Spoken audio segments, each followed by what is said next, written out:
বন্ধুরা, আজকের এমন একটা হাঁড়ির গল্প বলবো যে হাঁড়িটা যার কাছে যায় সে রীতিমতো কোটিপতি হয়ে যায়। কিন্তু হাঁড়িটা কেউ কারোর কাছে বেশি দিন রাখতে পারে না। জাদুকরি রহস্যময় হাঁড়িটা নিয়ে আজকের আমাদের গল্প। তো চলুন কথা না বাড়িয়ে আমরা শুরু করি। আজকের গল্প 1918 সালের দিকে। আমরা দেখতে পাচ্ছি একটি খড়ের ঘর। আর এই ঘরে একটি গরিব চাষি থাকে। সে মূলত কৃষিকাজ ও পশুপালন করে। আর এই গরিব কৃষকের নাম হচ্ছে পান্নাই। পান্নাই তার বাড়ির সামনে একটি গর্ত খুঁড়ছিল। আর গর্ত খুঁড়তে খুঁড়তে সে তার গরুকে বলছে যে দাঁড়া, তুই অড্ড দুধ কম দিস, তোকে বেচে এবার একটা নতুন গরু আনবো আর সে বেশি বেশি দুধ দেবে। এই বলে মাটিতে শাবল মারতেই একটা শব্দ আসে। পান্নাই প্রথমে এই শব্দটিকে কিছু মনে করে না।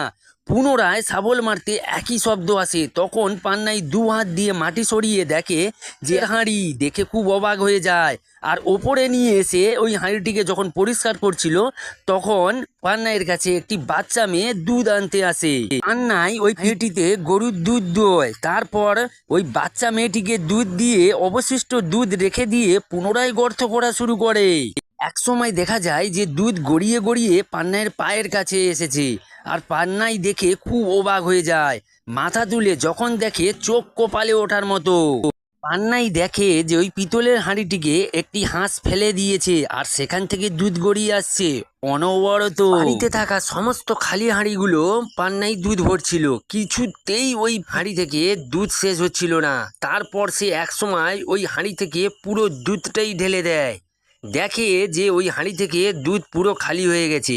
অবশেষে তার মাথায় আবার একটা আইডিয়া আসে। সে পুনরায় ওই হাঁড়িতে দুধ ভরে নেয় এবং অবশিষ্ট খালি হাঁড়িগুলো আবার ভরতে থাকে।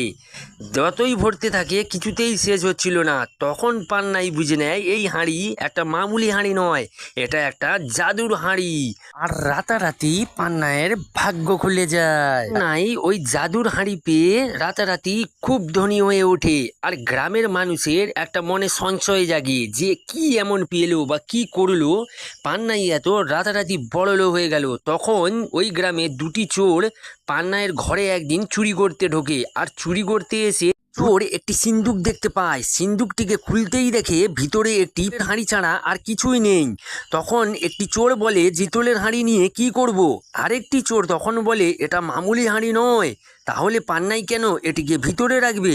তখন দুজনেই ওই হাঁড়িটিকে নিয়ে পালিয়ে যাচ্ছিল। আর কিছুতে একটা পা লেগে শব্দ হয়ে প্রহরীদের ঘুম ভেঙে যায়। আর প্রহরীরা ওই দুটো চোরকে ধাওয়া করে। প্রহরীদের লাঠির আঘাতে একটি চোর ঘায়েল হয়ে যায় আর হাত থেকে হাঁড়ি নদীতে পড়ে যায়।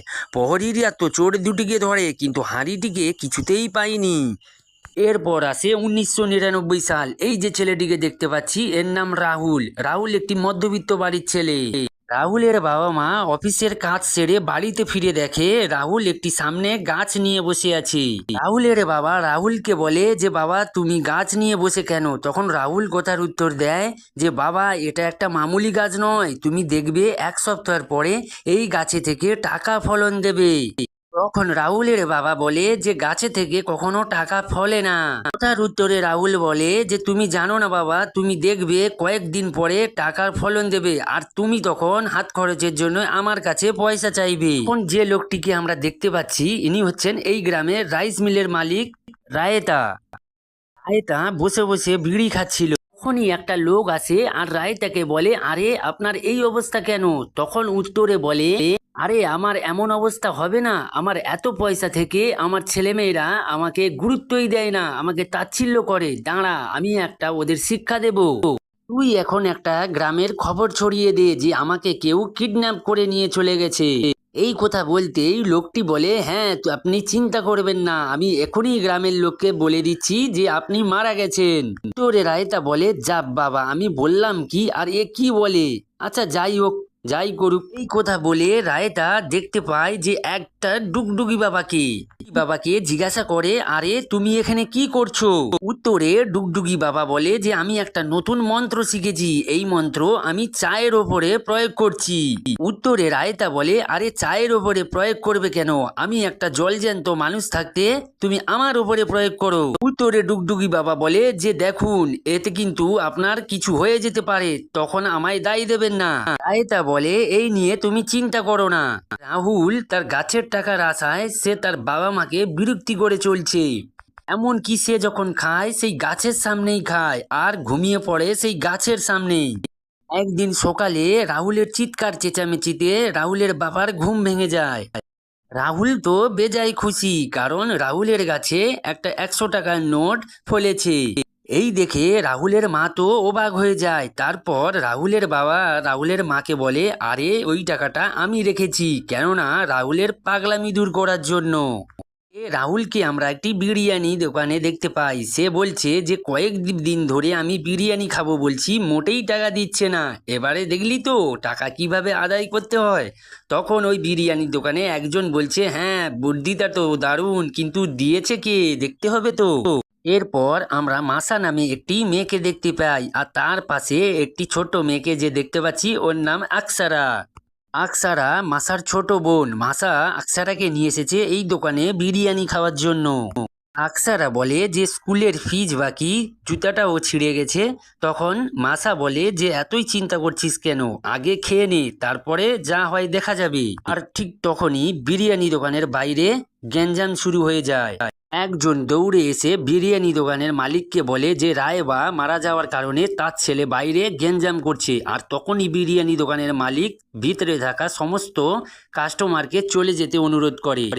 এরপর আমরা দেখতে পাই একটি ছেলেকে ট্রেন থেকে নামতে। আপনারা চিনতে পেরেছেন, এই সেই ছেলেটি, যেই ছেলেটি টাকার গাছের বাহানায় বাবার কাছ থেকে বিরিয়ানির টাকাটা কিভাবে আদায় করেছিল।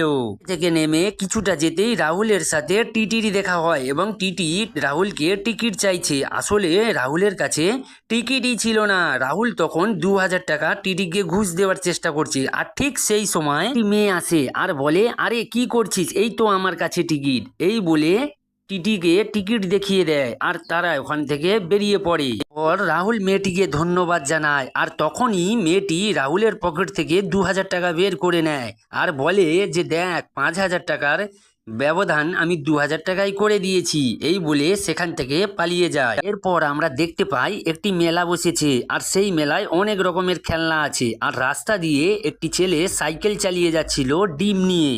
তার সাইকেলের চাকা কিছুতে একটা লেগে সে ডিম নিয়ে পড়ে যায় আর তার সমস্ত ডিমগুলো ভেঙে যায়। সে খুব কাঁদতে থাকে। ওখানে অনেক লোক জড়ো হয়ে যায়, আর ওখান থেকে যাচ্ছিল সেই মেয়েটি যে রাহুলকে বাঁচিয়েছিল, এর নাম হচ্ছে আকসারা।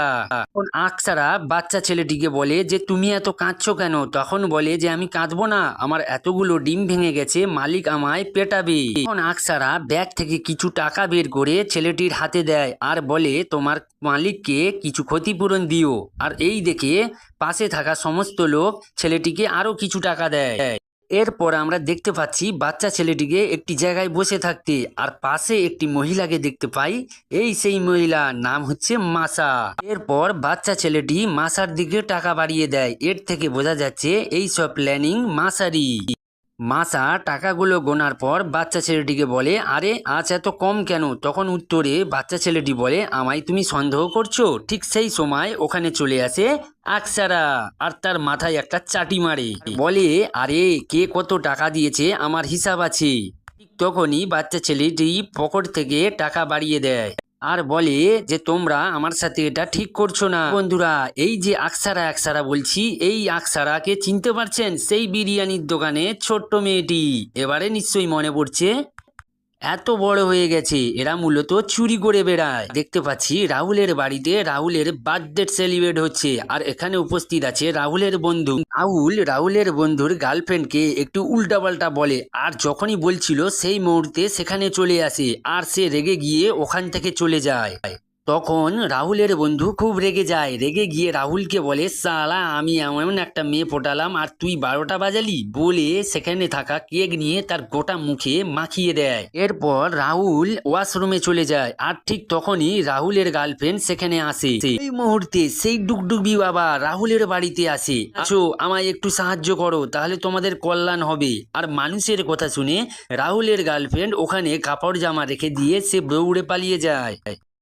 বেচারা রাহুল গার্লফ্রেন্ডের সঙ্গে একটু সময় কাটাবে সেটা আর হলো না। সেই ডুগডুগি বাবা যে রায়তাকে গরু বানিয়ে দিয়েছিল। এদিকে সব প্ল্যানিং বানচাল হয়ে যাওয়ার জন্য রাহুল ডুগডুগি বাবার উপরে খেপে যায় আর উল্টাপাল্টা আচরণ করে। এতে ডুগডুগি বাবা রেগে যায় আর বলে যে, দেখ আমার উপরে এমন করিস না। এই বলে ডুগডুগি বাবা রাহুলের উপরে মন্ত্র প্রয়োগ করে আর ওখান থেকে চলে যায়। ডুগডুগি বাবা চলে যাওয়ার পর রাহুল ভেতরে এসে দেখে যে তার গার্লফ্রেন্ড তার জন্য কিছু জামা কাপড় রেখে গেছে, আর সে জামা কাপড়গুলো খুলে পরতে আরম্ভ করে। আর তখনই আমরা লক্ষ্য করি তার ভুঁড়ি গোপাল ভাঁড়ের মতন ফুলে গেছে। গেঞ্জি পরার চেষ্টা করে কিন্তু গেঞ্জি আর গায়ে ঢোকে না। পর সে আয়নার সামনে যায় আর দেখার চেষ্টা করে, আর যখন দেখে তখন তার চোখ কপালে ওঠার মতো। হায় হায়, এ কি আমার হলো, আমার এ কি অবস্থা, এত বড় বড় চুল, এ কি আমায় কেমন দেখতে। ঠিক তখনই সেই ডুগডুগি বাবার কথা মনে পড়ে যায় যে এই ডুগডুগি বাবারই কাজ পড়ে সে ডুগডুগি বাবার খোঁজে বেরিয়ে যায়, কিন্তু কোথাও খোঁজ মেলে না। ফিরে রাহুল বাবার জামা প্যান্ট পরে নেয় আর এটাকে স্বপ্ন ভেবে সে ঘুমিয়ে পড়ে। সকাল হতেই রাহুলের বাবা মা বাড়িতে ফিরে, আর বাড়িতে ফিরেই দেখে যে কে একজন অদ্ভুত লোক শুয়ে আছে। আসলে ওটাই যে রাহুল। রাহুলের বাবা মা একদমই চিনতে পারে না। তারা চোর ভেবে পুলিশকে ডাক করে, আর পুলিশ আসতেই রাহুল অনেক বোঝানোর চেষ্টা করে। তার বাবা মাকে বলে যে, বাবা আমি রাহুল, আমাকে এক ডুগডুগি বাবা এমন বানিয়ে দিয়েছে। কিন্তু রাহুলের বাবা মা রাহুলের কথায় কোনো কানই দেয় না। অবশেষে পুলিশ রাহুলকে নিয়ে চলে যায়। রাস্তায় সুযোগ বুঝে রাহুল গাড়ি থেকে পালিয়ে যায়। আমরা মাট্টা নামে এক মেকানিককে দেখতে পাচ্ছি। মাসা আর আকসারা যত গাড়ি চুরি করে এই মাট্টার কাছে এসে সব গাড়ি বেচে দেয়। পর আমরা আনন্দরাজ নামে একজনকে দেখতে পাই, আর সুন্দররাজ নামে একজন এই আনন্দের বড় শত্রু। আনন্দরাজ কয়েকজন লোককে নিয়ে গাড়িতে কথা বলতে বলতে যাচ্ছিল, আর ঠিক সময় একজন মেয়ে হাত তোলে। তারপর দেখা যায় ওই মেয়েটি আর কেউ নয়, মেয়েটি হচ্ছে আকসারা। আকসারা আনন্দকে বলে যে, আমরা ছিলাম, আমাদের যেতে যেতে মাঝ রাস্তায় গাড়ি খারাপ হয়ে যায় আর আমাদেরকে এখানেই নামতে হয়। আপনি যদি আমাদের লিফট দেন তাহলে আপনার মঙ্গল হবে। তখন আনন্দ জিজ্ঞাসা করে আর কে আছে। তখন আকসারা দেখিয়ে দেয় যে ইনি হচ্ছেন খুব বড় মাপের একজন মাতাজি। ভালো করে বন্ধুরা দেখুন, এই মেয়েটি হচ্ছে মাসা। মাতাজিকে দেখে আনন্দ গাড়িতে লিফট দিয়ে দেয় আর তারা দুজনে গাড়িতে উঠে পড়ে। সারা যেতে যেতে আনন্দকে বলে যে এই মাতাজি খুব পাওয়ারফুল এবং জ্ঞানবিদ্যা শাস্ত্র অনেক অর্জন করেছে। কখনো যদি বিপদে পড়ো আমাদের কাছে এসো, পুরীতেই আপনার সমস্যার সমাধান হবে। যখন আকসারা দেখে যে আনন্দ পটে গেছে তখন তারা একটা শুনশান জায়গায় গাড়ি থামাতে বলে। আকসারা ও মাসা যখন গাড়ি থেকে নেমে যায় তখন আনন্দ তাদের পিছু করে আর বলতে থাকে যে আমার একটা খুব বড় শত্রু আছে। মাসা বলে, তোর কাজ হয়ে যাবে বেটা, এই নে তোকে একটা শিকড় দিচ্ছি, এই শিকড়টা নাকে শুকতে থাক। আর মাসার কথা শুনে আনন্দ তার দুইজন সঙ্গী সেই মতো নাকে শুকতে থাকে। শুকতে আনন্দ ও তার দুইজন সাঙ্গ অবশেষে জ্ঞান হারা হয়ে যায়। অবশেষে জ্ঞান ফিরলে আনন্দ দেখে যে তাদের গায়ে জামা কাপড় নেই, আর তাদের